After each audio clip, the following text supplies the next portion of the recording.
You're listening to From the Chair, and I'm your host, Mike Hamilton. Join us each episode as we talk to athletic directors from across America. We're going to talk about topics like leadership, career development, issues of the day, and I can promise you we're going to have some fun along the way too. So sit back, listen in, and let's dive in. Let's go. All right, welcome into today's episode. Real honor to have Travis Goff, the athletic director at Kansas, with me today. Travis, how are you doing? Great, Mike. Good morning, man. Appreciate you having me on. It's great to have you here with us. And football is underway, and the school year is underway, and the Jayhawks have gotten off on the right footing here in a new season. I know you're excited about that. We're going to talk about that in just a few minutes. I want to push it back for just a moment to just a little over around a year and a half ago, when you got this opportunity to come back to your alma mater, and I know that had to be an exciting time. You know what? Let's start with that. So you worked at Tulane and then at Northwestern, and then you get the call and you get a Power 5 opportunity in your first opportunity, and lo and behold, it's actually your alma mater. Your thoughts when you got the chance to come back to Lawrence? Yeah, no, it's pretty special, as you can imagine. You know, you don't get to script these things out, even if you try with all your might. And I had quite allowed myself to maybe dream to that extent, right? Obviously was really enjoying my time and my opportunity at Northwestern, and knew that if the right match was out there, that being an athletic director was something I would certainly want to explore. But for the first chance to be my alma mater, a place that, you can really only love one place the way you love your alma mater and care for your alma mater, was spectacular. And it's been, an honor, and really, frankly, humbled about every day just to have a chance to make a difference for KU, a place I really cherish. That's awesome. You entered the space there in Lawrence at an interesting time, because we, obviously we're going through the pandemic, and you're kind of on the back end of the greatest effect of that in some ways, but we're still obviously rolling through it. And then you're at the same time you were being hired, you had to then turn your work very quickly to the prospect of hiring a football coach. And obviously ADs are known for a lot of things, but one of the things that they're most known for is the coaches that they hire and the success that those coaches have. And so you had to really hit the ground running. I don't know. I'm assuming maybe some legwork had been done in advance with the chancellor and the interim AD and maybe a search firm, but you haven't even had a chance to really think about establishing your own staff and how you're going to integrate with your own staff, and you've got to make this very critical hire.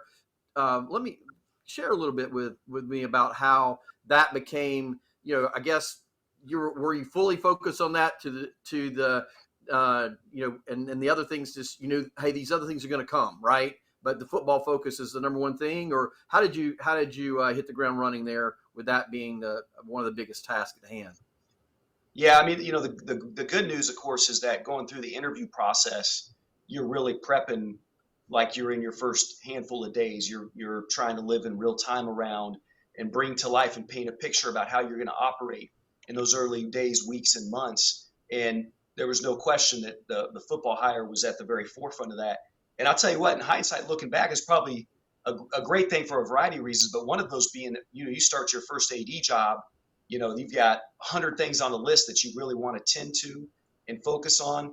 When you're trying to hire a football coach at that time of year in April, May, you could really only zero in on that one, right? So I probably spent the first 10 days just trying to establish some really, good early relationships with the right people, internally, externally, and then doing a bunch of homework, listening to a lot of different voices around what people thought KU might need at the helm in football, and what our journey had been, and what that moment in time could be. And so I did as much of that as I could in the kind of the listening and doing a bunch of Zooms and talking to really key people around KU in regards to getting information and influence for the search. And then when it was time to launch, we launched, and we put our heads down, and there wasn't really the ability or the bandwidth to do anything other than go out and get the right head coach for Kansas football.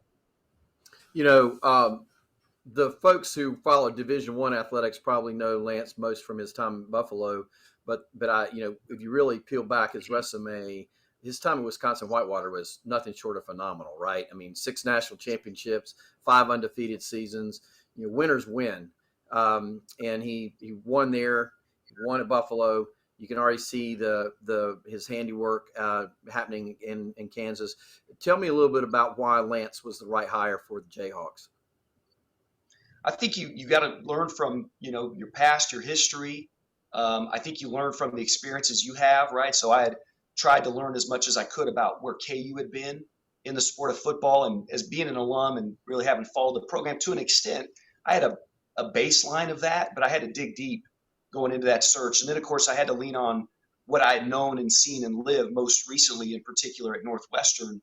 Um, and it wasn't profound, but what I came out of the investigation, looking back at KU and what I understood and knew at Northwestern, working with Jim Phillips and Pat Fitzgerald, was, whatever this definition of program builder and continuity and identity and culture, all those buzzwords, you had to find a way to define what that was going to need to be at your place, and then you had to go out there and find that particular fit.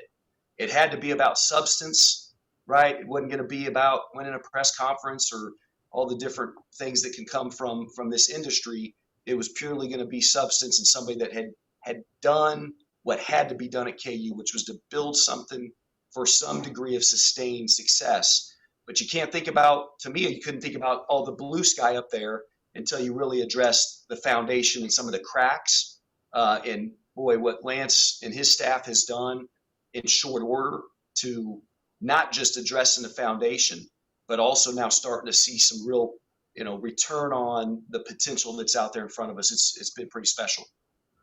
We talked off air. I think that one of the things I've most admired, a lot to admire about your work, but one of the things I've most admired in the last few months as I follow what you're doing is your boldness around what football can become at Kansas.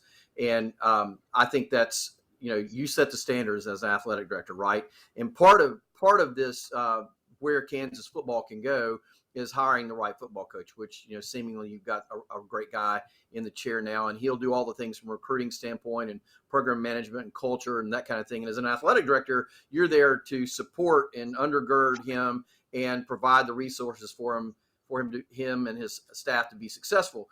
And, there are some elements of today's world that have an effect and a bearing on that.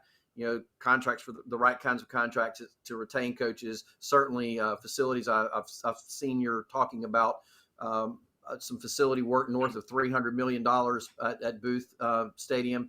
I know that you're doing a lot of work around the NIL space to provide resources for your coaches and student athletes. What are you doing? Maybe dig a little bit deeper on that for me to tell me and to tell the audience what you're trying to build around Lance to help him be successful from an administrator standpoint.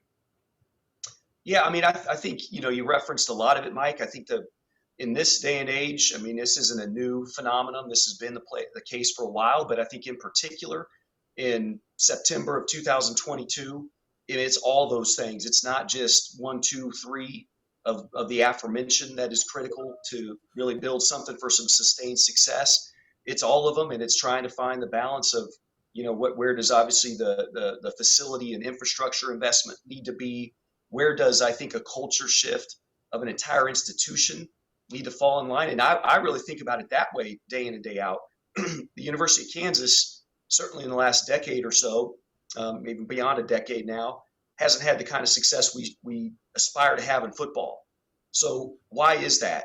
It's never one person or one head coach or, one particular liability. There's a number of things that go into play with a lack of success, just like there's a number of things that go into play with having some success. So trying to dissect that and then being really honest and transparent, I think, has been critical. We talk about it every single day. I'll be honest, Mike, we talk about two things every day at KU right now. How do we uphold and elevate the rich tradition of men's basketball? None of us can be naive to just think that men's basketball, what that's meant at KU for generations, the success it's had at the highest level, winningest program in college basketball history. That's not just destined to stay that way. It's going to take a really robust daily commitment and nurturing to ensure that happens. And then the other thing we have to talk about every single day and think about and have action around every single day is, what does a different level of commitment and investment look like to football. And so if you're tending to those things and really elevating those things, then what the trickle down effect is remarkable. It has an impact on every other program, every other sport. And the opposite of that is the drain and the negative implications across an entire athletic department if you're not both maintaining and growing in those spaces is really significant. And there's a lot of risk that comes with that. Tell me a little bit about what you're doing relative to facilities renovations and the 300 plus million that you're talking about spending. And I know, look, you've got to go out and acquire those funds and that kind of thing. So that being said, you've got a vision for what you're trying to accomplish. Share that if you don't mind. Yeah, we haven't publicly announced anything in terms of real depth. The things that have gotten out there are related to kind of process, and so I'll talk about where that's Gotcha. at. We've issued an RFQ, a request for qualifications for an architect and an engineer to really come and study both obviously our current stadium, David Booth Kansas Memorial Stadium, as well as that general site more broadly, right? And we think about that location as having a chance to serve as a gateway into the rest of campus, really that focal point, whether it be prospective students in general coming in for campus visits and tours, alumni, donors, community members, and then having football have a chance to be at the forefront of that location, really critical. So we're starting that process. We'll have an architect, I think, probably locked down in the next, let's call it a month or so. And then we really get into the heavy lift of defining and determining what it is we want to do there. It's going to be a major transformation. It's going to be football focused, not just with the stadium, but also our operations building that's over there on that site. But it's also going to have a multi-use impact for the campus community, Lawrence, and the region. And we really think there's a chance to drive some economic impact, which is at the forefront of how we're studying this as well. And then the last thing I'd say, Mike, is this isn't just a study. This is an exercise to outcome, right? That's something that really is going to drive movement and action early on. And so we're excited about where that can lead us when we think about having real movement over there on that site in 2023. You've got a good site for sure. Look, hey, let's shift focus to, you mentioned the rich tradition and history of Kansas basketball, and I want to hone in on two very specific points relative to your basketball history. The first is Coach Self. It's interesting. You were talking about you can't take for granted the history of success that you've had, and there are many instances of what we know as historically elite programs who for a while kind of wander in the desert or whatever, and many times they come back, and sometimes they don't come back in the way that they had previously had success. Kansas has had sustained success for a long, long time. A lot of that's history, a lot of that's culture, a lot of that's commitment, but a lot of that also has to do with administrative support, but even more specifically, who you have as your coach. And Bill has had a long, long tenure at Kansas. I don't know if you knew him before you came back or not, but now having had the benefit of 18 months working with him directly, why is he successful? Listen, there's only one Bill Self, and there's a lot of ways to talk about Bill's success and how he's gone about it at KU. And, obviously a rich tradition going back generations and all the coaches that have made their way through Kansas. But to build upon that, it takes something different. I think there's this idea that, building a program is one thing, but maintaining that degree of excellence, you could argue, is even tougher. And Bill's done more than just maintaining that degree of excellence. He's built upon that and sent it to another level of success. And there's a lot of ways in which he's done that. I think number one, relationally, I don't know that there's anybody better than Bill. I mean, he's never met a stranger, and it's real and it's sincere. I mean, he makes every person he interacts with feel pretty special. He's got an amazing, almost photographic memory of both faces and also names. And he can go back to an interaction that he had with somebody one time. And as an AD, I'm so envious because I don't have that capacity in me, but it's a real sincerity around it. He's certainly been incredibly committed to the University of Kansas, and that means beyond the basketball program. He's made a difference for this institution for every ounce of time he's been here at KU. He's been invested in and committed to the university, the Lawrence community, he and his wife, Cindy. They've done so many spectacular things. So I think when I think about that, I think about what's it mean to really kind of put roots in and to really deliver and drive impact and value beyond your immediate emphasis and focal point. And I think he's been masterful at doing that.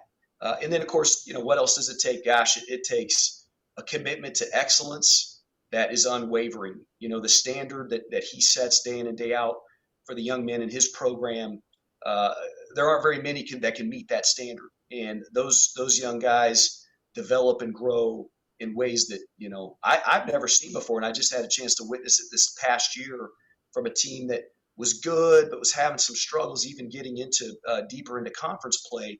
And then he literally squeezed every ounce of potential and capacity out of that group in order to go off and obviously win the national championship. So very few coaches in history in any sport has been able to do that the way Bill's done it. Travis, this is very rare that a first-year athletic director gets to hoist a national championship trophy in year one. So what do you do for the encore now with that? Yeah, therein lies the challenge, Mike. there's only maybe one way to go from there. But no, it was so special, and I think a lot of things that I've spent time kind of reliving and thinking about and still experiencing, frankly, right now is. Society's been through a lot these last few years, certainly, right? You can think about, social justice challenges, obviously the pandemic, higher education's gotten harder. You go on and on and on.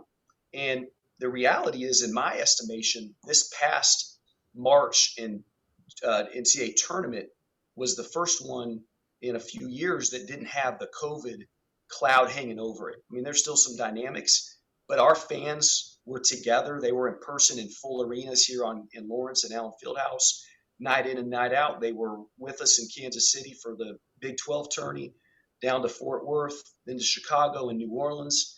And I don't think we could take that for granted the way maybe we'd previously been able to with the pandemic. So seeing really an entire community and fan base benefit from the positivity that comes from winning a championship has been pretty neat. I think it's really helped people's psyche, and I think it's really provided a great rallying point for KU moving forward.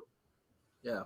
All right. So facilities, there's some iconic places in college basketball. You've got more metro type facilities like Madison Square Garden and the Palestra on campus, Cameron Indoor. You've got Pauley Pavilion. You've got Hinkle Fieldhouse and then Allen Fieldhouse. And I've been on record saying this before, so I'm not saying this just in front of you. Allen Fieldhouse is without a doubt my favorite place to watch college basketball in all of America. It's just an incredible environment and an iconic building, a tight building, obviously people on top of each other. As you look to that facility, obviously it's special and it's legendary, it's iconic. How do you continue to have that, be the building it is, but add to the extent you can more, let's call it more modern amenities around it, right? You're not going to all of a sudden wipe out 4,000 seats to build 24 skyboxes, as an example, at Allen Fieldhouse. How are you guys contemplating the future of that building to protect its history, but also to make sure you're somewhat meeting the demands of your fans in today's world? Yeah, great question, and really a great opportunity and challenge, quite honestly, because to take away from the tradition and the character that Allen Fieldhouse provides is something that none of us want to take the risk in doing. But at the same time, as you said, fan expectations have changed so much, as they should, right? We're still going to have 16,000 in there night in and night out. But what those 16,000 need and expect in their experience has evolved pretty rapidly. Again, I think about in the context of the pandemic has put even more pressure on those experiences in our sport venues. And so we're actually about to finalize our plan for a pretty significant, I call it a major renovation of Allen Fieldhouse that we will aspire to have construction beginning this upcoming off season. And it's that delicate dance, right? Don't take away from that character and that history and that tradition, but how do you change experience in concourse, concessions, restrooms, in our pregame and halftime premium spaces? There's a great opportunity there. Maybe again, you're looking at where some multi-use impact come to play. The consumer experience from a store retail perspective has got to be improved. And then you get into the arena itself. So I'm really talking about that, that experience as you approach and when you're going to restrooms and concessions and buying merchandise and interfacing with premium. But once you get into the arena, what's the balance of technology and video boards without again taking away from what makes that place so special? What is it about, Mike, that you referenced that it's an intimate facility? There are a lot more bleacher seats than there are chair back seats. That balance probably doesn't shift, but we could look at and will look at adding additional chair backs in there. And how are you evaluating the rate of both return on investment, but also just in terms of what it does to the incredible home atmosphere that we've had for all these years. So I'm excited about it. I think we've got a special opportunity to get that right and find just that delicate balance in the right way. That's tremendous. Well, as I said, it's a special place. Okay, so mentors for just a second. Jim Phillips, one of the articles that was written about you, Jim, had referred to you as a determined leader and a compassionate ambassador, right? I want to ask you what you think that means, but let's start with Jim first. Jim, we both share a friendship with him and such a great guy. What did you learn from Jim at Northwestern?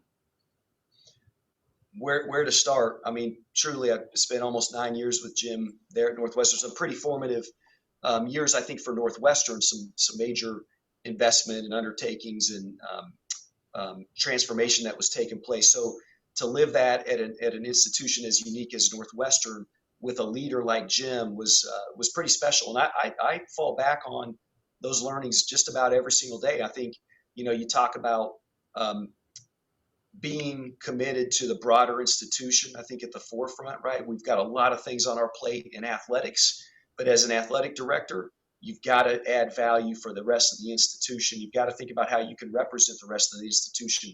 And Jim was exceptional. And I think at a place like Northwestern, you can't have success unless you do that really, really well. So I've learned a lot about that and been trying to apply that to Kansas every single day that I can, because that matters. And it needs to be sincere. You think about that aspect. You think about the bar for both expectations and accountability. Jim is one of the best leaders by example I've ever been around, because quite frankly, nobody outworked Jim. I don't think anybody outworks him today. And it's all for the right reasons. It's because that's what it takes to really move the needle and make a difference. That's what it takes to build and sustain relationships that matter. You got to continually nurture and tend to that. And I saw Jim do that in a way I've never seen anybody else do. And so just that commitment to the work ethic and the relational, a relational requirement that comes with this work was really special. And then, the thing that I always want to take into account with people I'm around is, well, this career thing is pretty key, but what about that other more important side of life, right? And Jim would say so well and better than anybody could that the faith and family thing for him was at the forefront. And I got to not just hear it, but I got to see it, in his commitment, his investment in his family day in and day out, in his health and his faith. Those things were really important. And as we get all pulled in, more and more directions by the day, unhealthy versions of ourselves, whatever way you define that, means we're not going to be nearly as effective as we need to. So I'll never match Jim in those regards, but I work awfully hard at it. That's for sure. Yeah. So look, Jim is one of, I'm sure, several who have played a role in your career. You have to be uniquely Travis Goff. Maybe hit on others who have been formative and to who you have become, but also at the same time, let's transition to the kind of culture that you're trying to instill there in Lawrence.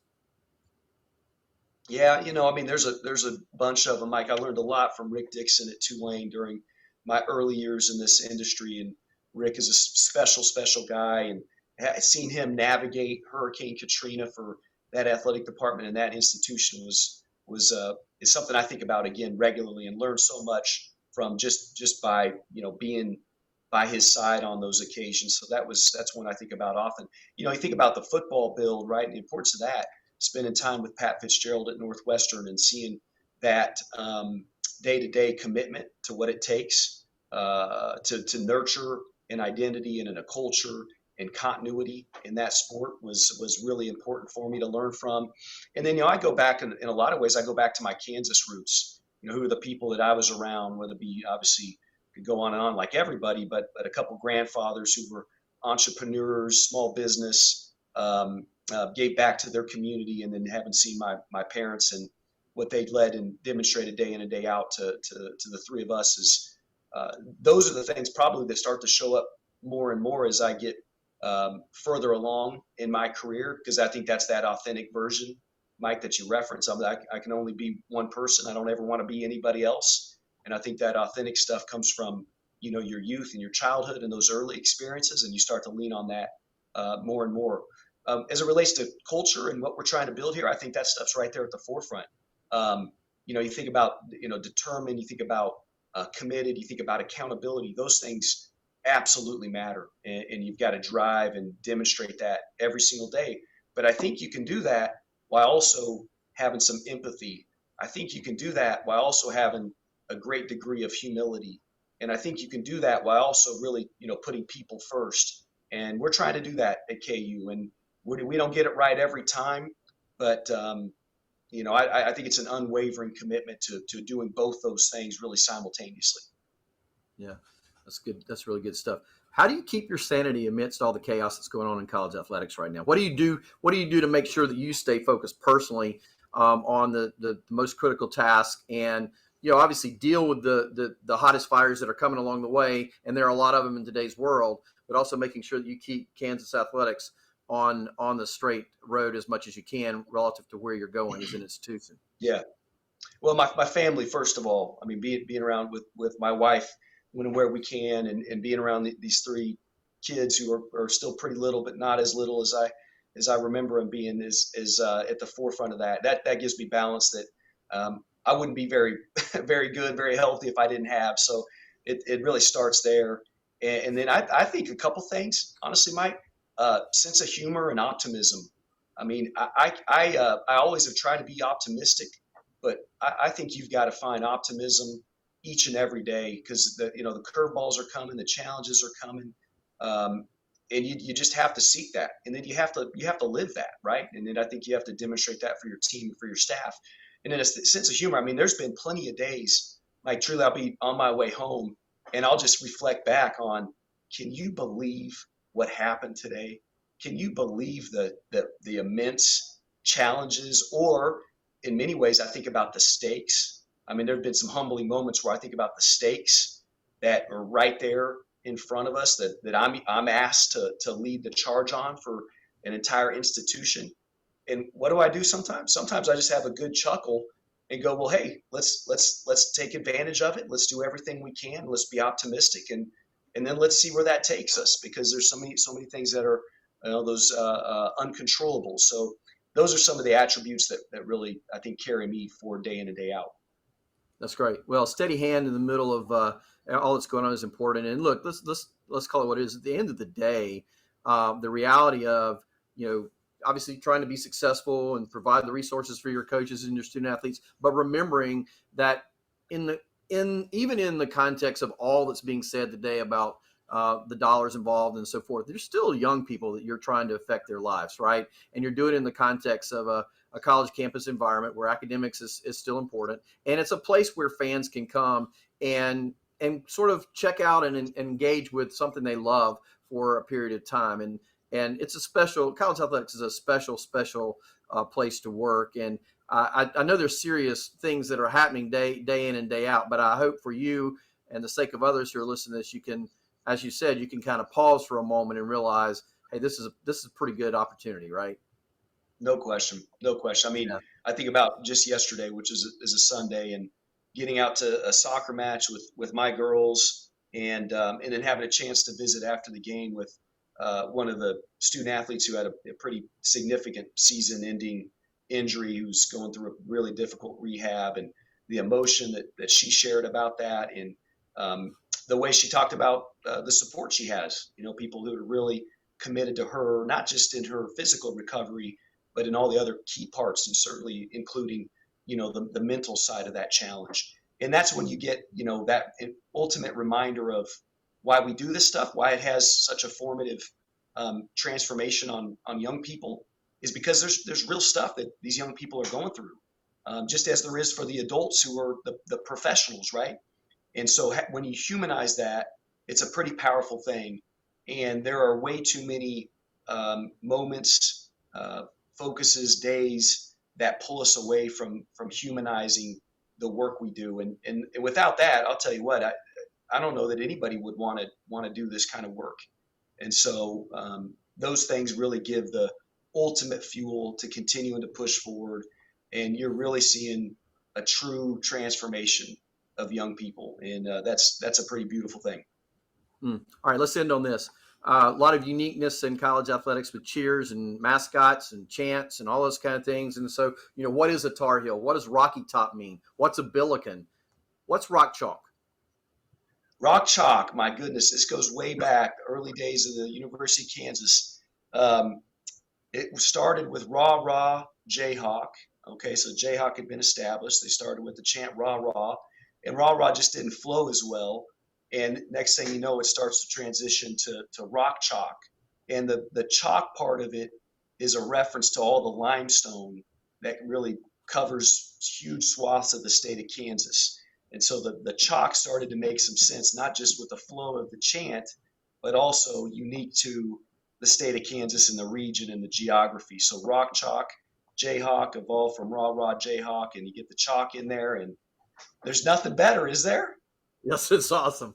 It's great stuff. Yeah, it's great stuff. Yeah, I love that. Hey, listen, I love Mike, you combine that with a mythical bird, and it's a beautiful thing. I love it, man. Hey, this has gone fast. Travis, I appreciate you spending some time with me today. Thank you, Mike. A lot of fun, man. Thanks for doing what you're doing for college athletics. Always. All right, folks. This has been Travis Goff, the athletic director at Kansas, the Jayhawks. It's been a good conversation. Look forward to watching all the success that Travis and his team will continue to have there in Lawrence. This has been From the Chair with Mike Hamilton. I really appreciate you joining us in whatever method you do so, audio on podcast platforms or video on YouTube. We thank you for listening and watching, and we'll see you next week. Take care.